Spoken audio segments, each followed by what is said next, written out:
Assalamualaikum warahmatullahi wabarakatuh. Perkenalkan, saya Alisandra, NIM 228420308, Program Studi Pendidikan Fisika, Mata Kuliah Mekanika, Dosen Pengampu Bapak Dr. Toha Firdaus, Magister Pendidikan. Oke, di sini baiklah kita akan membahas tentang penurunan persamaan gerak proyektil. Apa itu gerak proyektil? Gerak proyektil adalah gerak dua dimensi yang bergerak pada sumbu X dan Y. Geraknya juga melintas berupa garis lengkung yang merupakan kombinasi dari GLB dan GLBB. Di sini kita lihat yaitu ada titik 0, titik B, titik P, dan titik akhir titik A. Yang pertama yaitu VO yang diproyeksikan pada sumbu X menjadi VOX. Untuk yang sumbu Y yang diproyeksikan pada sumbu Y menjadi POY. Nah, untuk rumus awal itu X karena GLB, maka kecepatannya konstan. Hanya ada satu rumus yaitu sumbu X sama atau GLB, X sama dengan VOX dikali T. Sedangkan pada sumbu Y atau GLBB yaitu memiliki 3 persamaan, yaitu VY sama dengan VO dikurang G kali T Y min Y0 sama dengan VOY dikali T min 1/2 dikali GT. PY kuadrat sama dengan POY kuadrat min 2G dikali delta Y. Nah, berikut ini kita ingin menemukan titik VOX dan VOY dengan cara titik berikut ini, yaitu titik O sebuah bola ditendang dengan kecepatan awal sebesar V0 dengan terhadap sudut alfa terhadap sumbu X. Kemudian dapat kita amati ini titik 0 secara vektornya nilai VOX sama dengan VO kali cos alfa, yang dimana kita ingat dulu pada rumus Pythagoras ketika cos itu cos sami kalau sin itu si. Jadi untuk VOY-nya adalah VOY sama dengan V0 dikali sin X, yang dimana kecepatan awal terhadap sumbu Y atau X tadi. Kemudian titik B,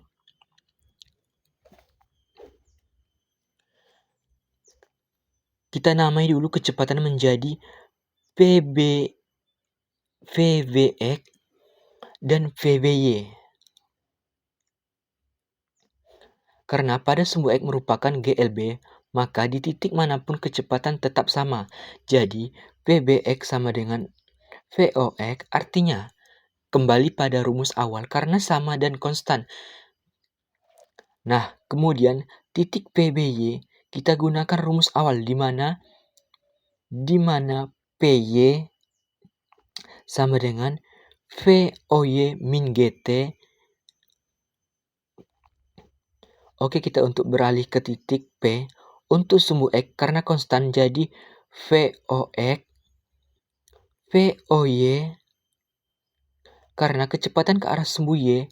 Nah, kemudian titik puncak ini akan kembali variabel baru di mana kita pakai rumus yang pertama dan kemudian nanti kita substitusikan di titik P ini waktu dengan cara memakai rumus yang awal, yang dimana VY sama dengan VOY min G kali T. O sama dengan VOY min kali G, GT, karena titik puncak 0 pada GT kita pindah ruaskan menjadi GT sama dengan POY.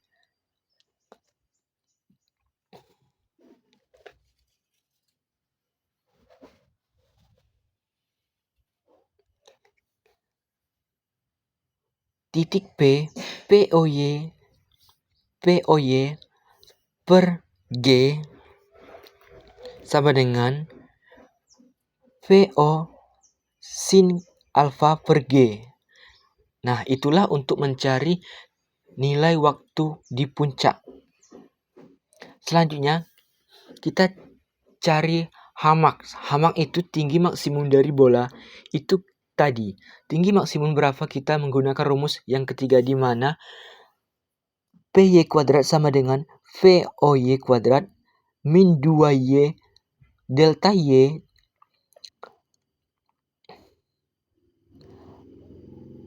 Jadi, delta ini tadi tinggi akhir dikurangi tinggi awal. Nah, karena pada titik puncaknya nilainya PY sama dengan 0, maka bisa didapatkan VOY kuadrat min 2G, di mana hamak ini tinggi maksimum sama dengan VOY kuadrat. Maka kita substitusikan ke rumus awal jadi hamak.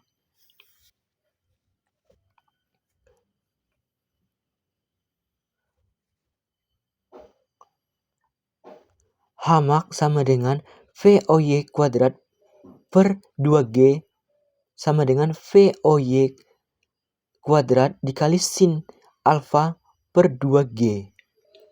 2G kita pindah ruaskan ke sebelah kanan jadi per 2G. Kemudian kita cari jarak terjauhnya, kita namai dengan X hamak. Jarak tengah ini dari titik 0 ke A, di mana titik itu merupakan titik jatuh bola sampai ke tanah lagi. Cara pertama dengan cara mencari waktu dari bola dilempar sampai jauh lagi. Oke, kita amati dari sumbu Y. Dari sumbu Y, kita pakai persamaan kedua, yakni Y min Y0 sama dengan VY POY dikali T min 1/2 GT kuadrat. Kita ketahui titik 0 dan titik A sama-sama di tengah, maka sama-sama 0. Jadi 0 min 0, di mana hasil akhirnya tinggi awal VOY dikali T min 1/2 GT kuadrat. Karena tinggi awalnya dan tinggi akhirnya habis, maka setengah GT pindah ke ruas kiri.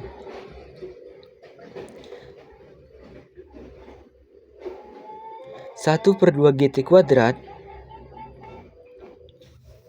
ini pindah ruas ke kiri. 1/2 GT kuadrat sama dengan VOY kali GT. 1/2 GT kuadrat sama dengan VO dikali sin alfa dikali T. Karena ada dua variabel yang sama, maka kita coret.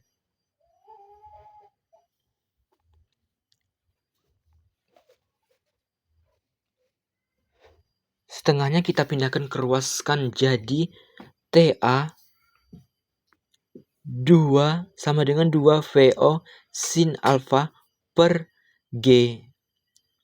Ini merupakan waktu bola sampai ke titik A lagi. Untuk jauh maksimumnya, kita pakai rumus sumbu dengan X sama dengan VOX dikali T. X max sama dengan VO cos alfa dikali 2 dikali VO sin alfa per G. Sebelum kita lihat dulu, ketika ada cos X, cos alfa dikali sin alfa, kita ingat-ingat kembali rumus trigonometri. Ketika ada sin X, sin 2 alfa sama dengan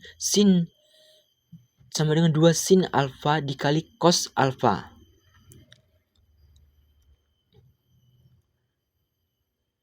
Jadi, kita masukkan ke rumus ini tadi. X max sama dengan VO dikali sin 2 alfa per G. Nah, jadi itu rumus jarak untuk terjauhnya. Nah, mungkin inilah yang dapat saya sampaikan untuk pembahasan penurunan rumus gerak proyektil. Apabila ada kesalahan, saya mohon maaf, dan apabila tentunya kepada Tuhan saya mohon ampun. Saya akhiri, wassalamualaikum warahmatullahi wabarakatuh.